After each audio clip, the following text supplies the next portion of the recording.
Sugar, jaggery and honey. ఈ 3 వాటిలో ఏది హెల్తీ అండ్ ఏది ఎవ్రీడే యూజ్ చేయొచ్చు? మీరు ఏది హెల్తీ అనుకుంటున్నారు? కామెంట్స్‌లో చెప్పండి. So, first of all sugar, jaggery and honey. Calories wise చూస్తే sugar and jaggery almost same calories and honey వీటికన్నా కొంచెం తక్కువ. సో, క్యాలరీస్ వైస్ చూసుకుంటే ఈ రెండిటికన్నా honey better. First sugar. Sugar cane జ్యూస్‌ని బాయిల్ చేసి థిక్ సిరప్‌లా చేసి మొలాసిస్‌ని రిమూవ్ చేసి క్రిస్టల్స్‌లా చేస్తారు. ఇది highly processed and micronutrients కూడా ఆల్మోస్ట్ అన్నీ పోతాయి. And jaggery.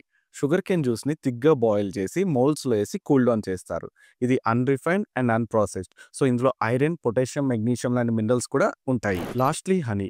Honey bees nectar ఉన్న ఫ్లవర్స్ నుంచి హనీని కలెక్ట్ చేసి హనీ కోమ్స్‌లో స్టోర్ చేస్తాయి. దీని నుండి ఎక్స్ట్రాక్ట్ చేసి ఫిల్టర్ చేస్తారు. ఇది completely natural, high in antioxidants and enzymes. So, ultimately ఏది బెటర్? న్యూట్రియంట్స్ కోసం అయితే జాగరీ, యాంటీఆక్సిడెంట్స్ కోసం అయితే హనీ అండ్ టేస్ట్ కోసం అయితే నార్మల్ షుగర్. బట్ ఏది తీసుకున్నా వెరీ లిమిటెడ్ క్వాంటిటీలో తీసుకోవాలని మాత్రం మర్చిపోకండి. అండ్ ఎక్సెసివ్ షుగర్ యూజ్ చేస్తున్న మీ ఫ్రెండ్స్ అండ్ ఫ్యామిలీతో ఈ రీల్‌ని ఇప్పుడే షేర్ చేయండి.